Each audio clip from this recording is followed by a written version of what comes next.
வணக்கம். அமித்ஷா கையில் ஒரு புது குண்டு. இதை வருகிற பாராளுமன்றத்தில் அவர் அதை பயன்படுத்த போகிறார். என்னன்னு தெரிஞ்சதுக்கு முன்னாடி மோடியும் அமித்ஷாவும் தேர்தலுக்கு தயாராகிவிட்டார்கள். என்னது, மோடியும் அமித்ஷாவும் தேர்தலுக்கு தயாராகிட்டார்களா?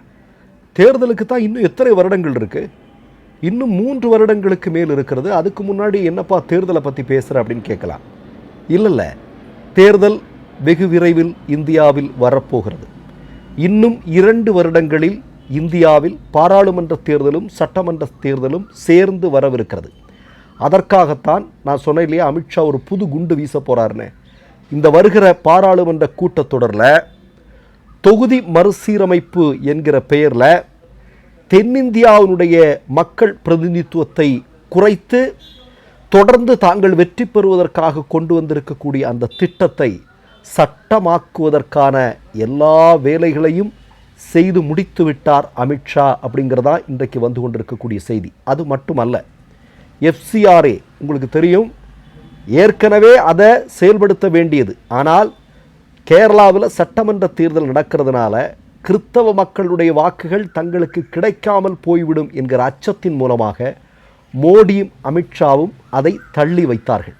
இப்போது இந்த பாராளுமன்ற கூட்டத்தொடரில் FCRA என்று சொல்லக்கூடிய அந்த மசோதாவும் நிறைவேற்றப்படுகிறது என்பதுதான் முக்கியமான செய்தி. ஏற்கனவே தொகுதி மறுசீரமைப்பு என்கிற பெயரில் கொண்டு வரப்பட்ட சட்டம் பாராளுமன்றத்தில் பொது வாக்கெடுப்பிற்கு சென்றபோது தோல்வி அடைந்தது. அன்றைக்கு இந்தியா கூட்டணி சிறப்பாக வலுவாக இருந்தது, நமக்கு எல்லாருக்கும் தெரியும். முக ஸ்டாலின், நம்முடைய ராகுல் காந்தி எல்லாருமே ஒத்திருந்தார்கள், திரிணாமுல் காங்கிரஸ் உட்பட. ஆனால் இன்றைக்கு திரிணாமுல் காங்கிரஸினுடைய நிலைமை என்ன? திரிணாமுல் காங்கிரஸ் அப்படிங்கிற ஒரு கட்சி இன்றைக்கு மேற்கு வங்கத்தில் இருக்கா? இன்றைக்கு கூட ஒரு பாராளுமன்ற உறுப்பினர் அந்த கட்சியிலிருந்து விலகி இருக்கிறார்.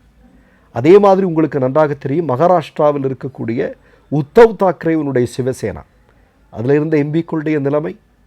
அப்போது இந்தியா முழுவதும் பாஜக என்ன செய்திருக்கிறது என்றால், தங்களுடைய அதிகாரத்தின் மூலமாக மற்ற கட்சியை சார்ந்த எம்பிக்களை குதிரை பேரம் மூலமாக தங்களுடைய கட்சிக்கு கொண்டு வர செய்வது, அல்லது புது கட்சி ஆரம்பித்து தங்களுக்கு ஆதரவாக செயல்பட வைப்பது.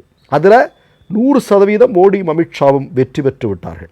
இப்போது பாராளுமன்றத்தில் வாக்கெடுப்பு நடத்த வேண்டியது இவ்வளோதான். இப்போ கடந்த தேர்தலுக்கு, தமிழ்நாடு சட்டமன்ற தேர்தலுக்கு முன்னாடி உங்களுக்கு ஒரு நல்ல ஞாபகம் இருக்கும், மகளிர் இடஒதுக்கீடு மசோதா, இதை சரியாக செயல்படுத்த வேண்டும் என்றால் தொகுதி மறுசீரமைப்புங்கிறது ரொம்ப முக்கியமானது அப்படின்னு மோடியும் அமித்ஷாவும் கொண்டு வந்து ஒரு புது குண்டை போட்டாங்க. இதெல்லாம் இந்திய மக்களுக்கு தெரியாதா? பெண்களுக்கு எதிரானவர்கள் ஆர்எஸ்எஸ்ஸுக்கு பெண்கள் குறித்த என்ன சிந்தனைங்கிறது நமக்கு தெரியாதா? நமக்கு எல்லாருக்குமே தெரியும் இல்லையா? அப்படி இருக்கும்போது மோடியும் அமித்ஷாவும் பெண்களினுடைய இடஒதுக்கீட்டுக்காக இப்படியெல்லாம் கொண்டு வர்றாங்க அப்படின்னா நமக்கெல்லாம் நல்லா தெரியுது எதற்காக அப்படின்னு. இப்போ என்னன்னா, மீண்டும் அதே ஆயுதத்தை கையில் எடுக்க போகிறார்கள். என்ன தெரியுமா? இந்தியாவில் தொகுதி மறுசீரமைப்பு அப்படிங்கிறது எதற்காக நாங்கள் கொண்டு வர்றோம் அப்படின்னா, பெண்களுக்காக கொண்டு வரவிருக்கிற 33% இடஒதுக்கீடு சரியாக கிடைக்கணும், அவங்களுக்கு சரியான பிரதிநிதித்துவம் கிடைக்கணும், அதுக்காகத்தான் நாங்கள் கொண்டு வர்றோம் அப்படின்னு சொல்கிறதுக்கான ஒரு திட்டம், அதையும் கையில் வைத்திருக்கிறார்கள். இப்போது நான் ஏற்கனவே சொன்ன மாதிரி திரிணாமுல் காங்கிரஸ் கட்சியை சார்ந்த எம்பிக்கள் இன்றைக்கு பாஜகவினுடைய கட்டுப்பாட்டில் இருக்கிறார்கள். சிவசேனாவினுடைய எம்பிக்கள் இவர்களுடைய கட்டுப்பாட்டில் இருக்கிறார்கள். ஒடிசாவில் இவர்களுடைய ஆட்சி இருக்கிறது. மேற்கு வங்கத்தில் இவர்களுடைய ஆட்சி வந்துவிட்டது. எப்படி இவர்களுடைய ஆட்சி வந்தது அப்படிங்கிறதெல்லாம் வேற கதை, ஆனால் வந்துருச்சு. அப்போ மக்களவையிலும் மாநிலங்களவையிலும் ஏறத்தாழ மோடி நினைக்கக்கூடிய விஷயங்களுக்கு, ஆர்எஸ்எஸ் நினைக்கக்கூடிய விஷயங்களுக்கு பெரும்பான்மை கிடைக்கக்கூடிய விதத்தில் எல்லாத்தையும் செட் பண்ணியாச்சு. இப்போது இதை சட்டமாக்க வேண்டும். அது வருகிற பாராளுமன்ற கூட்டத்தொடரில் செயல்படுத்த போகிறாங்க. அது செயல்படுத்திய அடுத்த நிமிடத்தில் என்ன நடக்கும் தெரியுமா? அடுத்த நிமிடத்திலேயே ஒரே நாடு ஒரே தேர்தல் என்பது அடுத்த குளிர்கால கூட்டத்தொடரில் சட்டமாக்கப்படும். இவைகள் முடிஞ்சிருச்சு அப்படின்னா விரைவில் இந்தியாவில் தேர்தல் நடக்கும். விரைவில் இந்தியாவில் தேர்தல் நடந்தால், ஏன்னா உங்களுக்கு தெரியும் 2014 EVM மோசடி தேர்தல் ஆணையத்தை கட்டுக்குள்ளே வைக்கிறது. பிறகு SIR, அது பிறகு இப்போ தொகுதி மறுசீரமைப்பு அப்படிங்கிற பேரில் கொண்டு வரக்கூடிய விஷயம், இப்படி ஒவ்வொரு தேர்தலுக்கும் ஒவ்வொரு விதமான திட்டங்களோடு ஆர்எஸ்எஸ் களம் காண்கிறது.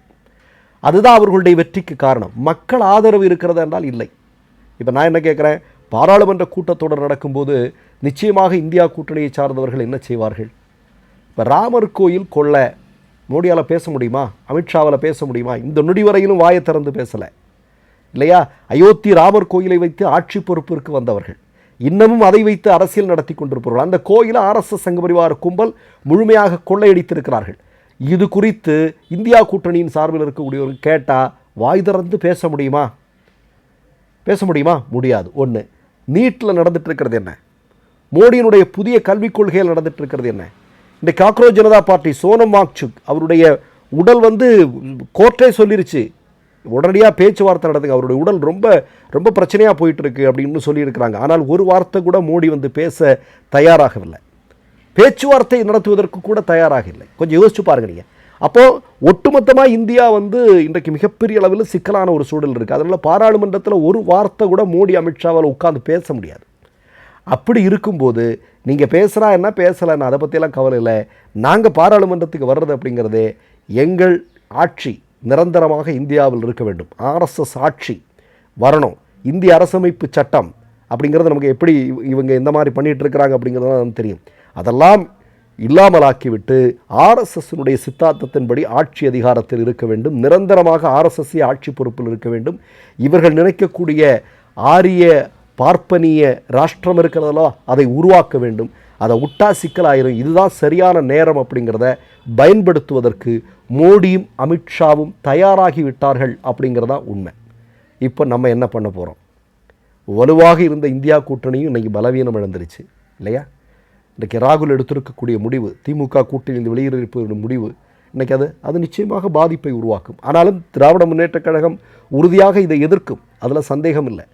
ஆனால் ஒற்றுமையாக இருந்து எதிர்ப்பது என்பது வேறு, தனித்தனியாக பிரிந்து எதிர்ப்பது அப்படிங்கிறது வேறு. ஒட்டுமொத்தமாக வருகிற பாராளுமன்ற கூட்டத்தொடரில் மோடியும் அமித்ஷாவும் கொண்டு வரப்போகக்கூடிய சில சட்டங்கள் இந்திய வரலாற்றையே மிகப்பெரிய அளவில் ஆபத்துக்குள்ளாக்கும் என்பதில் எந்த விதமான சந்தேகமும் இல்லை. மற்றொரு நிகழ்வில் சந்திப்போம். நன்றி, வணக்கம்.